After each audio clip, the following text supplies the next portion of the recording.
How's everyone doing? It's been a while since I've been on here. I'm gonna just do a little recap of Saturday, and I've just been kind of mulling it over, letting it soak in, and just kind of thinking it through. And I watched Lane Kiffin's interview today, and after watching it, just it's eating me away.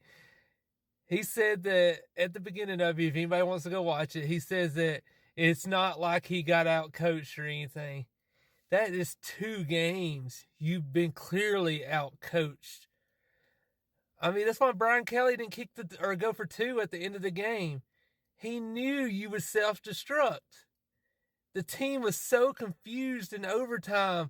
They got, what was it, 3, 4 penalties? And luckily we had a kicker that could kick that far. They were playing you like a fiddle the whole game. They got the key. I mean, every team that watches video now has the keys to how to beat Ole Miss. Because we don't have no short game. So blitz, drop some people in coverage, take out the deep threat, and get to Jackson Dart. I mean, that's all. It's nothing. LSU was coming in hot, blitzing, and all you had to do is run some short, quick passes and get pre-scoring involved, and you win the game.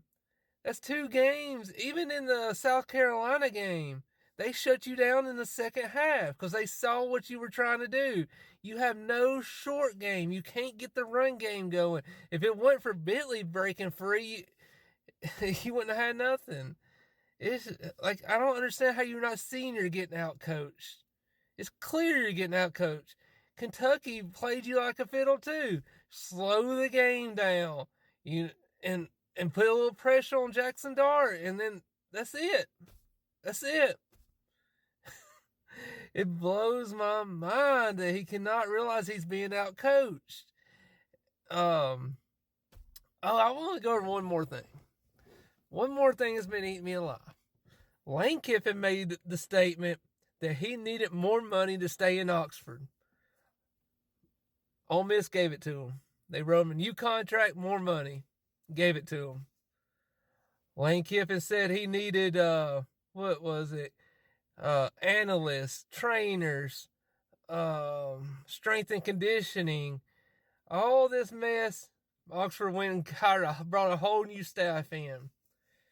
He said he needed a growth collective to get the bigger, better players with the bigger names. Oxford came together and became the 5th in the nation and gave it to him. He went out and got the biggest names in the portal.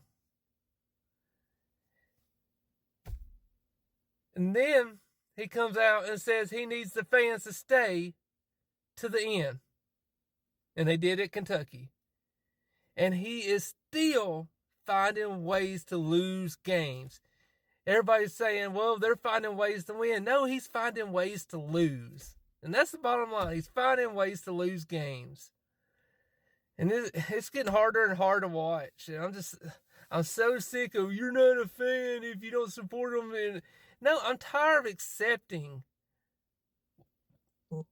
what we're in. I'm tired of accepting that we're never going to be a playoff team. I'm just tired of accepting the way we are. We've got to quit accepting in order to take that next step and to be great. And whether it's with Lane or without, I don't know. All these rumors about Florida, he should have came out that day and said, that is not true. I'm an Ole Miss rebel. Or leave. I don't care. He just needs to figure out what he wants and go and do it. Because all these little games he plays online on, I think it's called X now, and Instagram, it's all funny and fun when you're winning, but when you're losing, it makes you look like an idiot. I mean, that's what he's looking like right now. He looks like an idiot. Either leave or become a Ole Miss rebel and stomp it and say that. Because this is what your team looks like when they get shaky. Jackson's looks like he's about to cry after the game. He's so lost right now. It's sad. I mean, you needed all this money for all these names, and Oxford gave it to you, and you got half of them sitting on your bench. You won't even put them in. You won't distribute the ball. If Trey Harris ain't out there, Jackson looks so lost. Like, what am I gonna do? He's staring down his receivers. He's so nervous out there. You can see it in his production. Just something ain't right, and you can tell it. And if y'all know Lane Kiffin, if somebody on here knows him, tag him or send him this video, because he needs to see it. I'm tired of the excuses. Oh, man, but that's why I'm on here to say that. I had to vent to somebody, and I thought, why not TikTok? And I hope we turn the season around, but I'm sick of going to these bowl games nobody watch. And watch, if we lose one more game, this is going to be the weirdest season ever, because now you're going to have people sitting out and just won't play. Because, I mean, a lot of them are going into the NFL. Why risk it if you're not going to playoffs to play for something to increase your name value? Because if you lose another one, where are you going to go play in the Mayonnaise Bowl or something? I mean, what's the purpose of it? I mean, you ain't increasing your reputation. You ain't increasing your anything.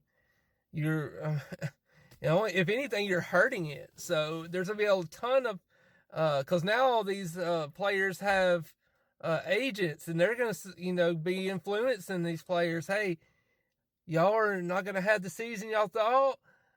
Just go ahead and ride it out and let them put your replacement in, and we'll get your money in the NFL. You are going to see it coming if they can't get right.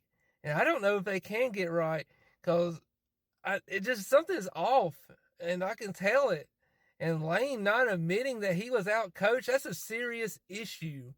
A serious issue, because he was you type any YouTube name Kiffin in these games, he was clearly out coached. They'll even show you plays where he was out coached.